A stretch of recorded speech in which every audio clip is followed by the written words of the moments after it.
दिख रहा है स्लाइड? यस सर, दिख रहा है। तो ये है ऑर्गेनोक्लोरिन पेस्टिसाइड पॉइजनिंग इन एनिमल्स पे, ठीक है। Yes sir. थोड़ा इंट्रोडक्शन। ऑर्गेनोक्लोरिन्स क्या होते हैं? क्लोरिनेटेड कंपाउंड्स होते हैं, ऐसा कंपाउंड Yes, जिसमें क्लोरीन ऐड हो गया है। Yes sir. इसको यूज करते हैं पेस्टिसाइड्स बनाने में, यस सर। ठीक है। Yes sir.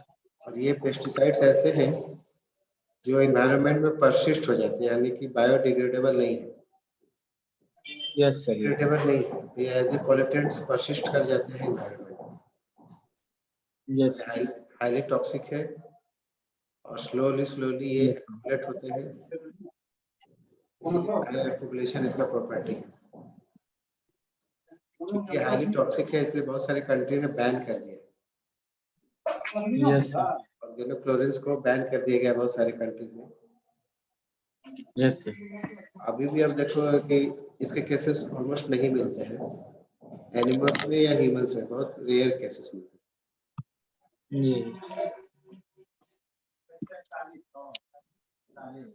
तो मैंने कहा हाईली परसिस्टेंट केमिकल्स है, लाइपोफिलिक होते हैं, तो बॉडी में ऐसे जगह पे डिपॉजिट होगा जहाँ पे लिपिड टिश्यू होते हैं, जहाँ पे लिपिड फैट एक्युमुलेशन होगा बॉडी पे, वहाँ पे जाके प्रेसिपिटेट कर जाएंगे, बायो एक्युमुलेशन होता है, हाई टॉक्सिसिटी है इसका, ठीक है। इसको यूज करते हैं हम लोग पेस्टिसाइड बनाने में, ऑर्गेनोक्लोरिन्स को। हम लोग पेस्टिसाइड्स को ही पढ़ेंगे आज। नेचर में ऑर्गेनोक्लोरिन्स कहाँ मिलते हैं? हर जगह पे मिलते हैं, हर चीज में मिलता है, ठीक है।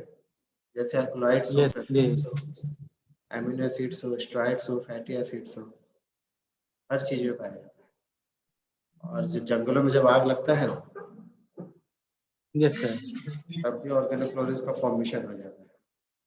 और जो ऐश होंगे, फॉरेस्ट फायर के बाद जो ऐश होंगे उसमें मिलते हैं ऑर्गेनोक्लोरिन्स।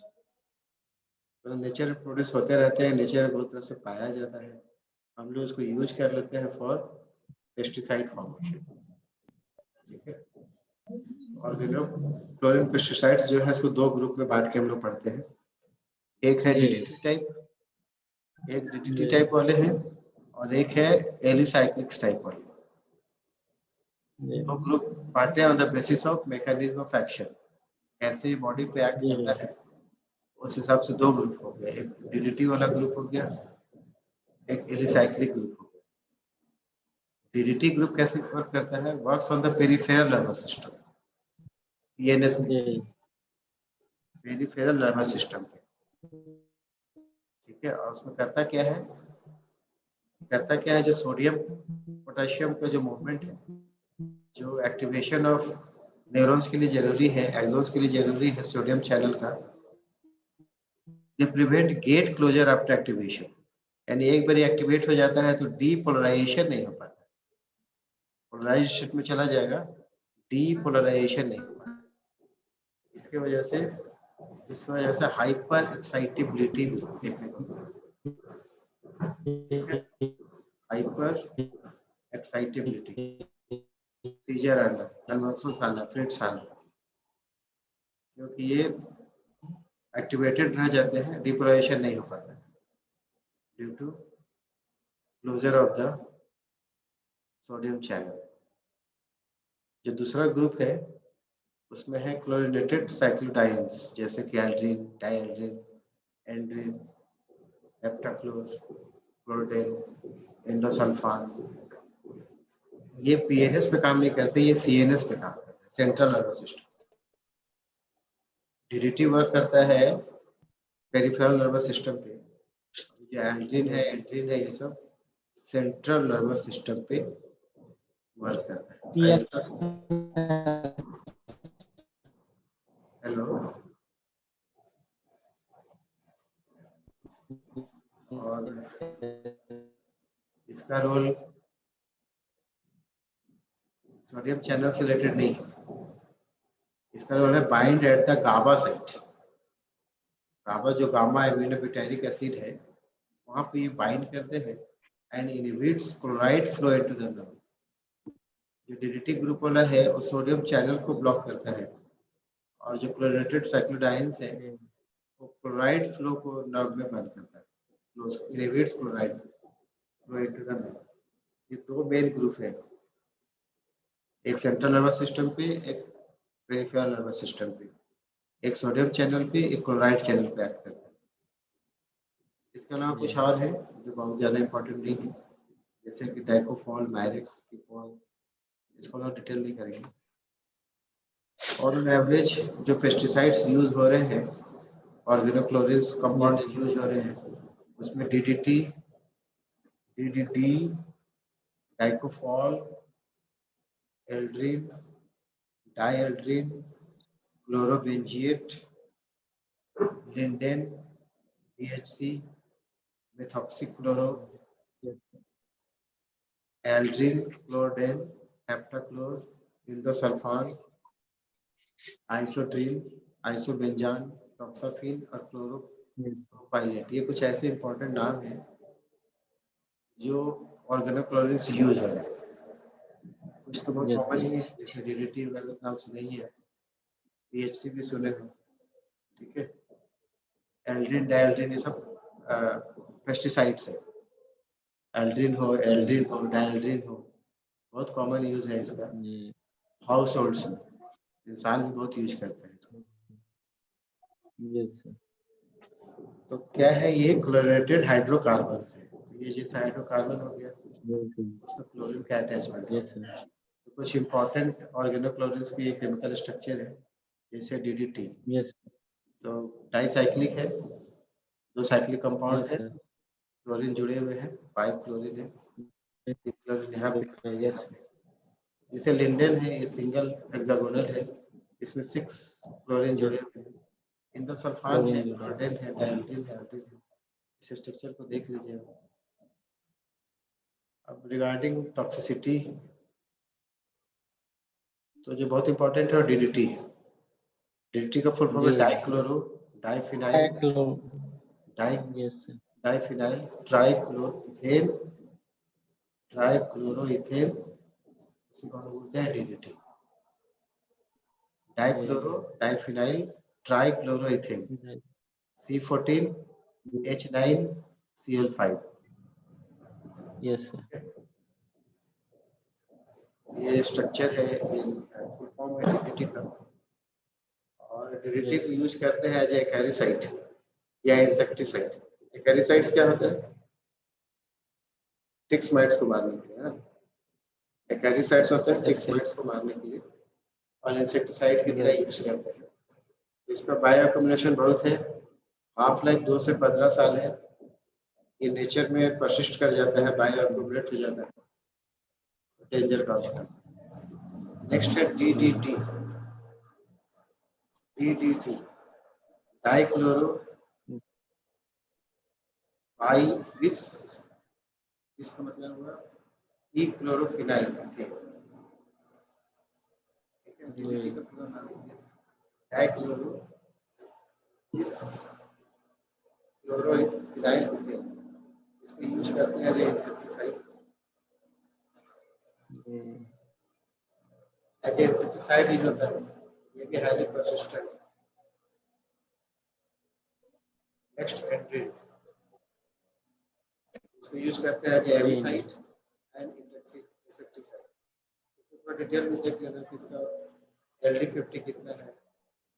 मेथॉक्सीक्लोर, लिंडेन, इसको घरों में यूज करते हैं चूहा मारने के लिए, रोडेंटिसाइड।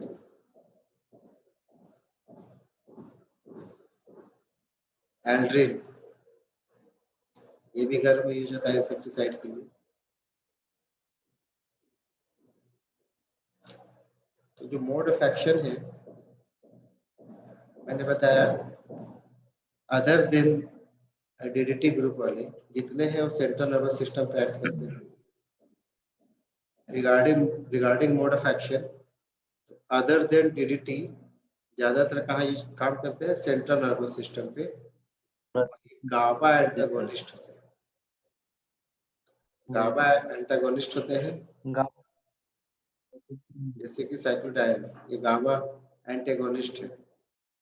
इसकी वजह से क्या होता है, कैल्शियम आयन का इन्फ्लक्स या कैल्शियम मैग्नीशियम एटीपी पंप ये प्रॉपरली काम नहीं कर पाता। ठीक है, तो अदर देन डीडीटी सारे सेंट्रल नर्वस सिस्टम पे ही काम करते हैं और as a GABA antagonist inhibiting the calcium magnesium ATP pump is the main mechanism action. Regarding sign symptom toxicity, aldrin और डाइएल्ड्रिन इसका क्या इफेक्ट है नर्वस सिस्टम पे, रिप्रोडक्टिव सिस्टम पे, इम्यून सिस्टम पे, ट्यूमर कॉज भी करता है, एनीमिया कॉज करता है, वोमिटिंग कॉज करता है,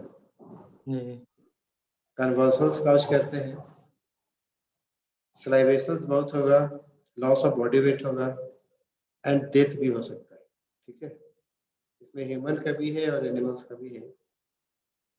रिगार्डिंग क्लोडेन इसका भी मेन रोल नर्वस सिस्टम पे ही है, convulsions, tumour, incoordination. Regarding BHC या DDE it leads to skin problem, cyst होना, इचिंग होना, एक्जिमा होना, लिकोडर्मा होना। Regarding DDT vomiting, confusion, headache, incoordination, tumours, anaemia, anorexia, anxiety, muscular weakness, hyper excitability, tumour भी cause कर सकता है। In birds it's lead to egg shell thinning, birds का egg shell proper develop नहीं हो पाता है by effect of DDT. Regarding lindane ये लीवर डैमेज करेगा, किडनी डैमेज करेगा, नर्वस सिस्टम को डैमेज करेगा, इम्यून सिस्टम को डैमेज करेगा, रिप्रोडक्टिव सिस्टम को भी करेगा और हाईली कैंसरस है। रिगार्डिंग मेथोक्सिक्लोर ये रिप्रोडक्टिव सिस्टम को इफेक्ट करता है, reduced fertility. On an average क्या क्या सिम्टम्स मिलेंगे, साइन एंड सिम्टम्स, तो सब रिलेटेड टू नर्वस सिस्टम मिलेगा, जिसमें पैरास्थेशिया होगा, सीजर्स होगा, एपिलेप्सी होगा, रेस्पिरेटरी फेलियर होगा एंड डेथ हो जाएगा। ठीक है, ये सारे सिम्टम नर्वस सिस्टम से रिलेटेड हैं।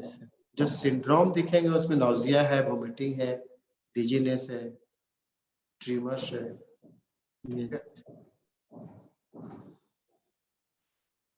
Diagnosis on the base of sign and symptoms,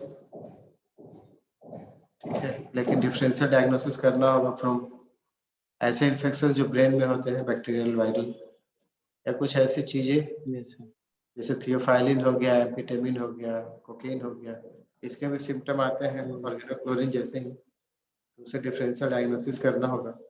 कुछ ऑब्जेक्टिव पॉइंट ऑफ व्यू से इम्पोर्टेंट है, जैसे कि टॉक्साफिन, टॉक्साफिन का टॉक्सिसिटी होगा तो बॉडी से जो स्मेल आएगा वो तारपीन तेल की तरह है, टर्पेंटाइन लाइक स्मेल आएगा विद द टॉक्सिसिटी ऑफ टॉक्साफिन।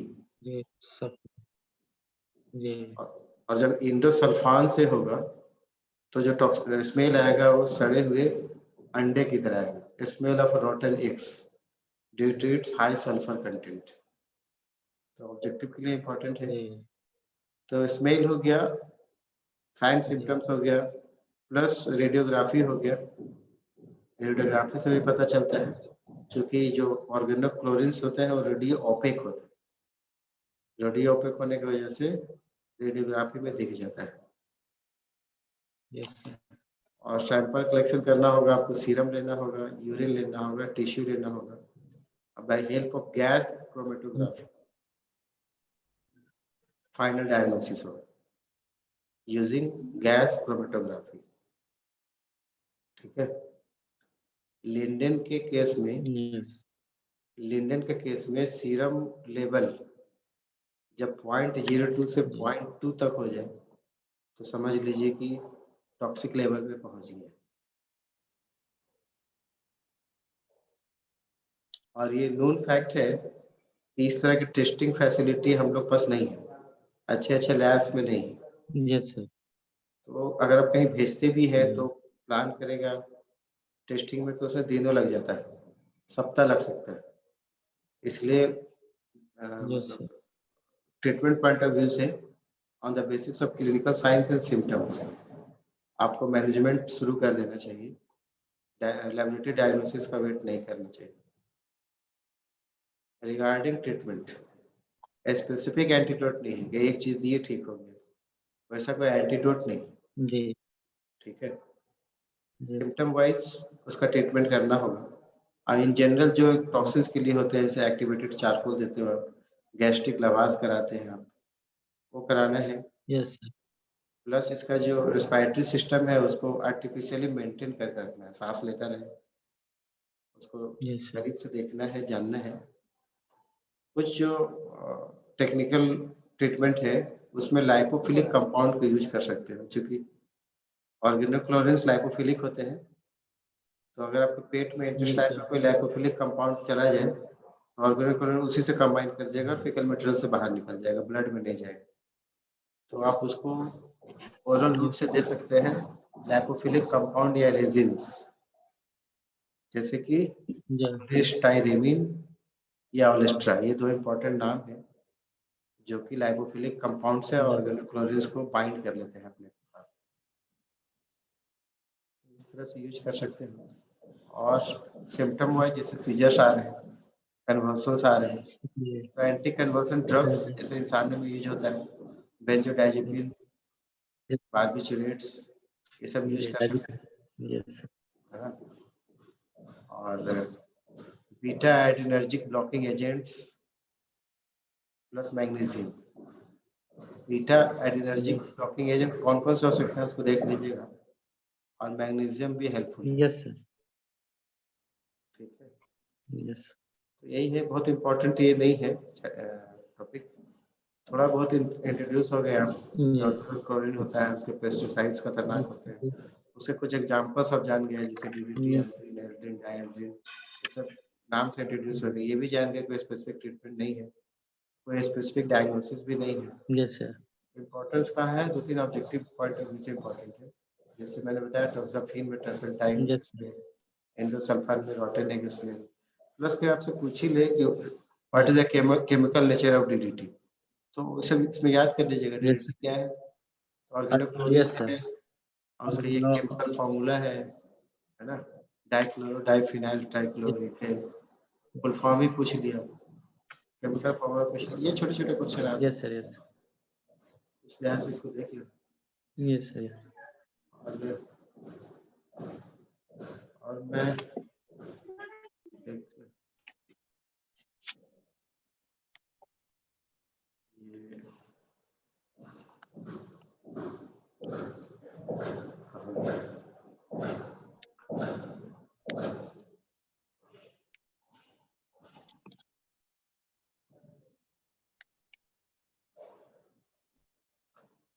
इसको देखिए, ये भी मुझे पढ़ाना था आपको, दिख रहा है आपको, ऑर्गेनोफॉस्फेट पॉइजनिंग। Yes sir. तो ये मुझे यस पढ़ाना सर। था, लास्ट वीक में रह गया था ये, तो इसको भी थोड़ा सा देखिए लास्ट टाइम। जी।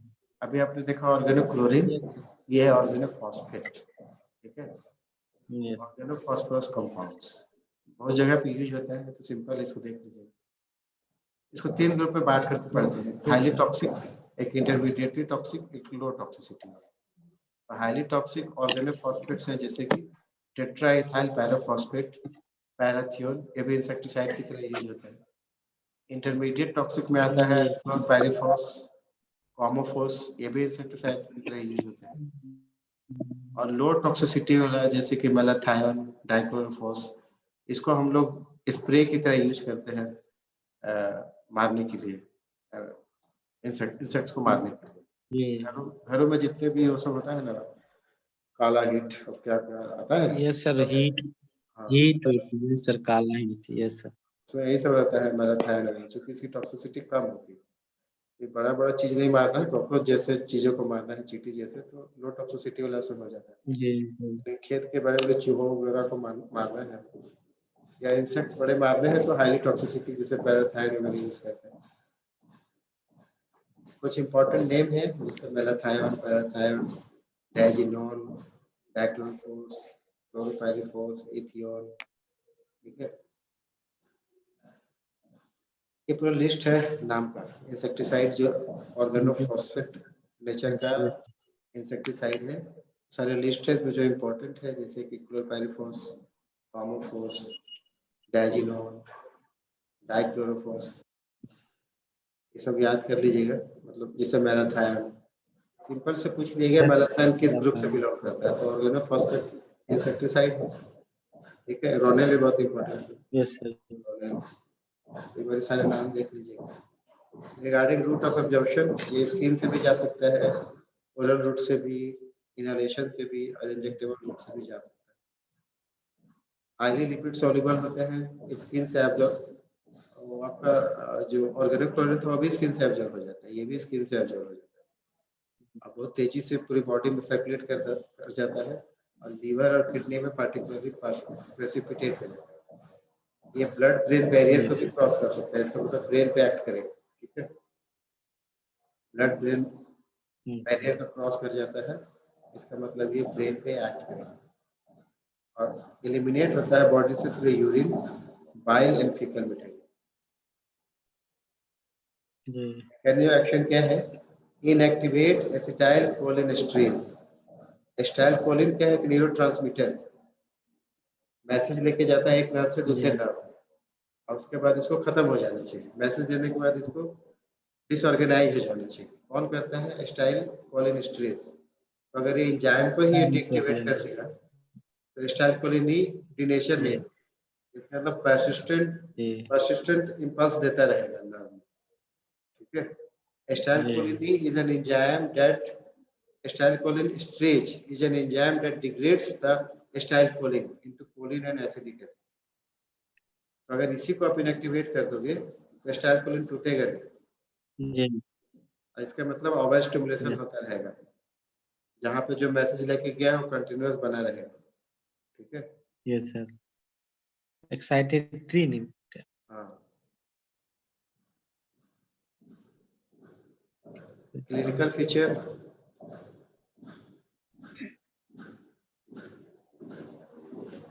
क्या है? वोमिटिंग है, डायरिया है, एब्डोमिनल पेन है, ये भी है, मस्कुलाइन इफेक्ट है, निकोटिनिक इफेक्ट है, सेंट्रल रिसेप्टर स्टिमुलेशन है और कुछ इंपॉर्टेंट है जैसे गार्लिक स्मेल की तरह आता है। Yes sir, garlic cardiovascular system पे, gastro intestinal respiratory nervous system सब पे इफेक्ट करेगा और मौत हो सकता है विदिन 24 आवर, 10 घंटे के अंदर मर सकता है। ठीक है, यहाँ पे थोड़ा डिटेल है जैसे कि hypersalivation, miosis, frequent urination, diarrhoea, colic, dyspnoea, muscle fasciculation, weakness, seizures, convulsions, ये सब देखने को मिलेंगे क्योंकि सीएनएस पे इफेक्ट कर रहे हैं। रेस्पिरेटरी डिस्ट्रेस, इसके अलावा लिवर को भी डैमेज करता है, इम्यून सिस्टम को भी डैमेज करता है। यहाँ पे याद करने का तरीका है डम्बल्स, जो diarrhoea, urination, miosis, bronchorrhoea, bronchus, emesis, lacrimation, salivation, sweating, याद हो जाएगा। Muscle weakness, fatigue, confusion, seizures. Lesions में क्या होंगे? कोई स्पेसिफिक लीजन्स नहीं होता है, मगर लंग में एडिमा होगा, कंजेशन होगा, हेमरेज होगा, इंटेस्टाइन में भी हेमरेज और एडिमा होगा। ठीक है, हेमरेज और एडिमा लंग्स में और इंटेस्टाइन में मैक्सिमम दिखेगा। Diagnosis, history of injection of poison, sign and symptoms और ट्रीटमेंट। अगर एट्रोपिन से कर रहे हैं और इम्प्रूवमेंट हो रहा है इसका मतलब ऑर्गेनो फॉस्फेट था, तो एट्रोपिन इसका एंटीडोट है। ठीक है, यस सर, ये इम्पोर्टेंट है। ऑर्गेनोफॉस्फेट कंपाउंड से जब होगा पॉइजनिंग तो ऐसा स्मेल आएगा, गार्लिक लाइक। ये गार्लिक लाइक ये भी डायग्नोसिस में मदद करता है। रिगार्डिंग ट्रीटमेंट, डिकंटामिनेशन, स्किन को डिकंटामिनेट कीजिए जो कि स्किन से भी घुस जाता है। सबसे इम्पोर्टेंट है एट्रोपिन देना है आपको, ऑक्साइम देना है। Yes sir. एट्रोपिन और ऑक्साइम ये दोनों एकदम याद जी। रखना यस। है। डोज रेट है एट्रोपिन किस डोज फ्रूट में देते हैं, किस रूट से देते हैं, ये सब है इसमें देखना है।